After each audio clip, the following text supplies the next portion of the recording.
and we're supposed to be one nation under God, indivisible, with liberty and justice for all. In the wild, groupthink is a survival tool. Think about it. When one gazelle sprints, the whole herd follows. No time to waste. Run first, ask questions later. Even in the military, groupthink is the difference between a clean mission and chaos. In short, coordination saves lives. But in this digital jungle where our only predator is public opinion and the only bullets we have are tweets, groupthink isn't going to help us survive. Actually, it's going to help us all go down together. In the comment section, I mean. So what is groupthink? Groupthink was a term that was coined in the 70s by psychologist Irving Janis. It's when people suppress their own emotions and thoughts to keep harmony in the group. It's like your parents' marriage, for example. It's like that uncle who comes to the cookouts, but they're loud and obnoxious. But now they have a following, a microphone, and to add insult to injury, they have 3 viral TikToks. 3. Now, you may think, who cares? Well, people now notice your uncle. And social media didn't invent groupthink, it just put it on the leaderboard. How many followers? How much engagement do you get? How many ads or sponsors deals do you also have on top of this engagement? Especially on platforms like X and TikTok, where the loudest opinions get the most attention. Not the most accurate, not the most helpful, just the loudest. Because outrage pays, and it isn't profitable to whisper the truth. MIT researchers found that false stories spread 6 times faster on X than true stories. False stories are spreading faster. Why? Because group thinkers love a dramatic headline. They aren't asking the logical questions like, is this true? Is this real? Where did it come from? The only thing that goes through their mind is it trending? How can I profit off of this trending topic? Let's talk about it.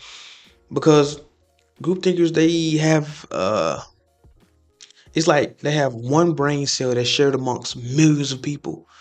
And if you guys know anything about used items, the more it's used, the more it depreciates in value. It goes down. So this one brain cell is probably the size of a penny, shared amongst millions of people online each and every day. What add insults to injury is because people feel like they're behind phone screens, that they're beyond accountability. Yeah, like that. Because they're behind phone screens, they believe that they're beyond accountability. Because real people in the real world, they hesitate. People online, not so much. Psychologists actually call this the disinhibition effect. It's where we grow these digital muscles that we never flex in public. Online, you're big and bad, you're tough. My ladies know because a man may DM you in private, but walk past you the next day without even acknowledging your existence. Won't even look you in the eye. But these digital muscles, they flex hard online, send you all kind of DMs, but they don't even speak in public.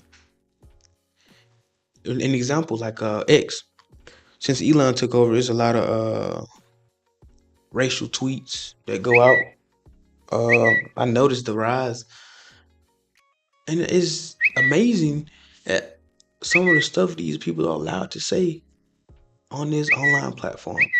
Disgusting, actually. But we know these muscles would never be flexed in public. And with millions of like-minded people online who may share similar ideologies, it's safety in numbers online, right? But that doesn't mean it's safety from wrongdoing. You still can be wrong. So when one person yells something that's highly controversial, racist, or whatever it may be, and other people rush to their defense by screaming freedom of speech, it's like it's on auto post without knowing the background of the conversation or even what's going on. It just is instantaneously, because silence online feels like guilt and disagreement feels similar to betrayal.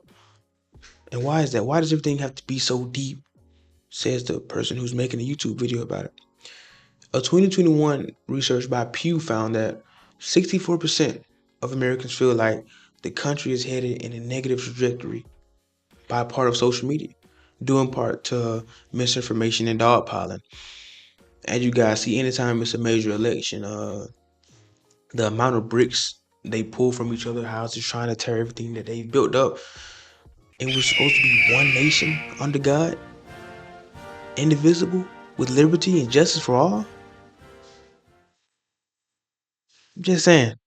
Now, of course, some debates and hot topics, well, some groupthink subjects are designed to keep some people entertained, of course. A few examples of the low-hanging fruit that I won't pick just yet. I'll let them keep growing on the tree. You got your DEI hires and race wars, of course.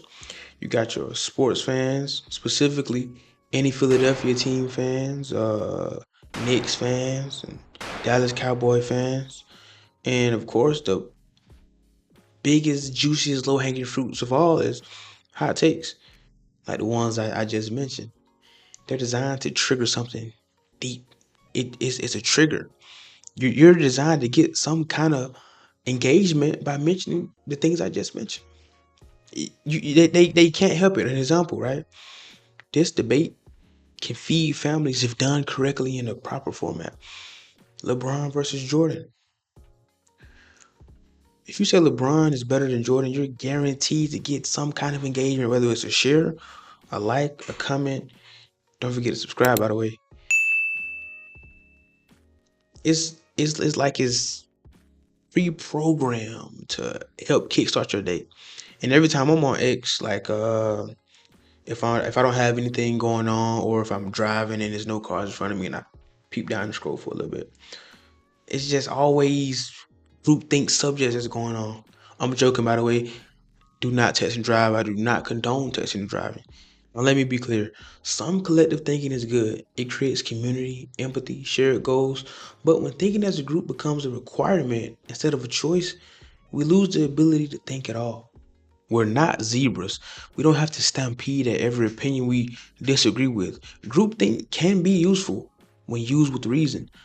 But online, every disagreement turns into a war, and every wrong opinion is viewed as treason, and that's okay. The next time you're in a disagreement with someone, just stop and think for yourself. It's okay to be a solo thinker. The internet was meant to connect us, not collect us into one angry hive mind. So think about that next time before you hit repost, retweet, or reshare. But don't forget to subscribe, like, and comment. That's it for now, guys. Peace. See you in the next one.